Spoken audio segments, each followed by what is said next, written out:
A popular Spokane sushi restaurant is under scrutiny tonight following a viral video of a chef preparing food on the ground. We're taking a look at some of their past violations. We saw blue sky and sunshine today. We'll tell you if it's going to continue on your Tuesday.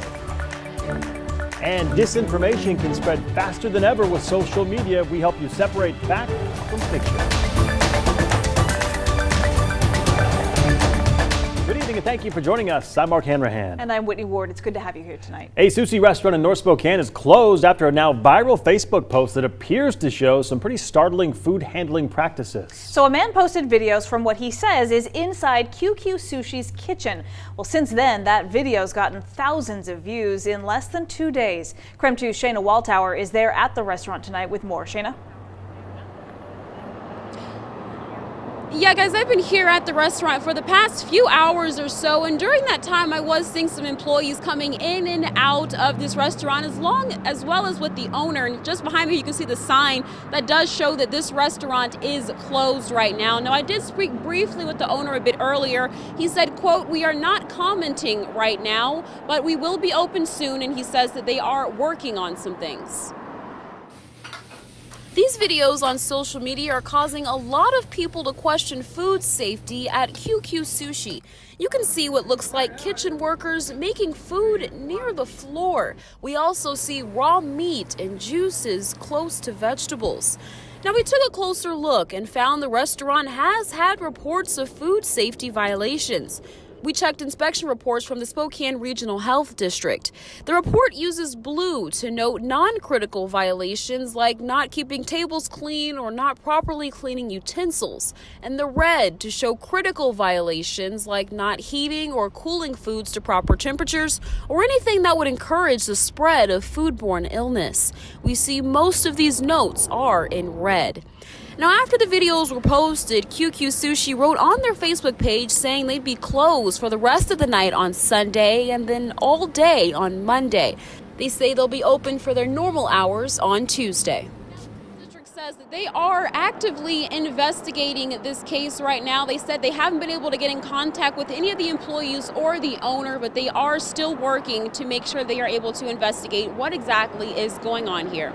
Reporting in North Spokane, I'm Shayna Walltower, KREM 2 News. All right, Shayna, thank you very much. For everyone else out running around today, I hope you had a chance to enjoy the sunshine. Oh. It was lovely, and it was pretty much all across the Northwest. It was fantastic, wasn't it? Yes, it was. Tom, Sherry here now. And Tom, please tell us we'll get to enjoy some more sun this week. Yeah, one more day. I think we'll start off with some cloudy skies tomorrow morning, but then we should burn those off and experience some kind of sunshine. We certainly had a beautiful Monday today, so I look for another dry day tomorrow. Again, we're going to look for increasing clouds, though, in the overnight hours, and then that will give way to sunshine by mid-morning. So we'll call for mostly sunny skies for most of the day. 28 the expected overnight low, 42 the high tomorrow. Enjoy it because more clouds begin to move in Wednesday. We could see showers Thursday and Friday. Snow showers possible on Saturday with a high of 37. Lingering rain and snow showers on Sunday and a high of 41 degrees. So anytime this time of year you get sunshine and blue sky, enjoy it. I'll have a look at your 7-day forecast coming right up. Sounds good, Tom. Thank you very much.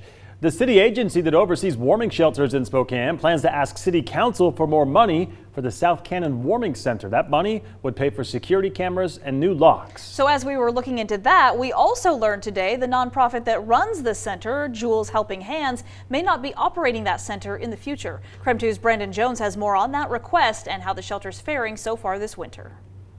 And as far as we're concerned, our end goal is to run a low barrier shelter just like this, perhaps in a different location. Jules Helping Hands has been in the South Cannon Warming Center for a little over 3 months now. In that time, they pushed through snowstorms and housed hundreds of people that would otherwise be out on the street. So we've never ran a shelter before, but it's working. These guys we're full every night. Jules is renting the building through April. Tonight, the City Council will decide on an additional $18,000 in funding for security cameras outside and new locks on the doors. If the money is approved, crews will likely finish the work after Jules has left the building. From what we've gathered, it's going to be repurposed for some kind of homeless services. We're not sure what that looks like at this point. I've reached out to city officials about the possible upgrades, and they said it would complete their second phase of tenant improvements at the building. Julie says the past few months have been more than just providing a bed to those in need. The sense of community and seeing the strides in their daily lives is what she's most proud of. We're focusing on getting them in and out of this situation and breaking their cycles as fast as we can. She explained to me their long-term goal is to be self-sufficient and to not rely on funding from the city. From what she sees now, that could be a possibility within the next few years. From Spokane, Brandon Jones, KREM 2 News. Millions of dollars in school levies are up for a vote tomorrow in two separate districts. That includes two in the East Valley School District. The larger of the two, the Education and Operations Levy, would renew for 4 years. It would cover everything from extracurricular activities to updates in technology. The Capital Levy would renew for 2 years, covering infrastructure needs like construction plans for 4 new parking lots at elementary schools. In the meantime, the Central Valley School District is hoping to add another school resource officer. The school district currently has 2 resource officers. District leader is now allotting about $100,000 from that proposed $11 million levy to pay for the officer's salary and equipment. We've got detailed descriptions of these levies up for a vote. Just go to KREM.com. Washington's new paid family and medical leave program is so popular the state just cannot keep up with applications. That means longer wait times for expecting parents. KREM 2's Amanda Broley has been looking into that back dog all day long, and she joins us live now with how the state's trying to catch up. Amanda? Yeah, Mark and Whitney, in the first 3 weeks of Washington's paid family and medical leave program, the state received more than 20,000 applications. That is significantly more than what the Employment Security Department projected. Now it's scrambling to catch up with the high demand. The commissioner of the department is apologizing for the hardships families are experiencing by not getting their benefits sooner. I talked to a new dad in Spokane who is on paid leave right now through his employer. Jeff Lieb is currently taking advantage of the program with his 4-month-old daughter, Hannah. I know for some families they would love to do this. Being that the state has required us to be paid definitely changes a little bit, because I would do this if I could, no matter what. It's just a financial stuff when you have bills to pay, and that's the hardest thing about it. So I really appreciate it, and hopefully this becomes a national thing. Now, the Lieb family are friends of mine, and Jeff took some time off for their first child, Gabby, who is now 4 years old. But at that time, there were no financial benefits like paid family leave, just FMLA, which was unpaid leave. Now, tonight at 6, I'll share how the state is catching up on those thousands of submitted applications. Amanda Rowley, KREM 2 News. Certainly a pretty cute baby they have. Yes. My goodness. Amanda, thank you very much. In other news, Idahoans are buying more liquor from state liquor stores, but it doesn't mean they're drinking more alcohol. We'll explain. The State Liquor Division says that's because consumption of spirits is increasing at the expense of beer, part of a nationwide trend. The Liquor Division saw a $6.8 million increase in dividends from 2018 to 2019. Over the next decade, it is estimated that State Liquor Division, which controls sales of hard liquor in the state but not beer and wine, will distribute more than $1 billion in net revenue to the state general fund, city and county governments, court services, substance abuse programs, public schools, and community colleges.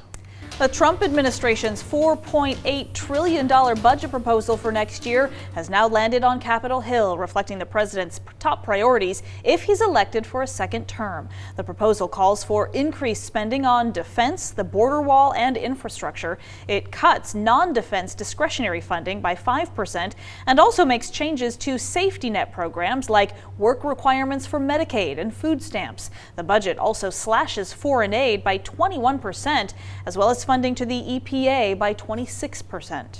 We're putting out a plan today that over a period of not that long a period of time brings our budget and our deficit down to what it should be, which is close to zero. The Democratic House Budget Committee chairman issued a statement calling the budget, quote, destructive and irrational, unquote. The Republican of the Senate's Budget Committee issued a statement describing the president's budget as a, quote, just a list of suggestions, and he called on his colleagues to work across party lines to control the country's debt and deficits.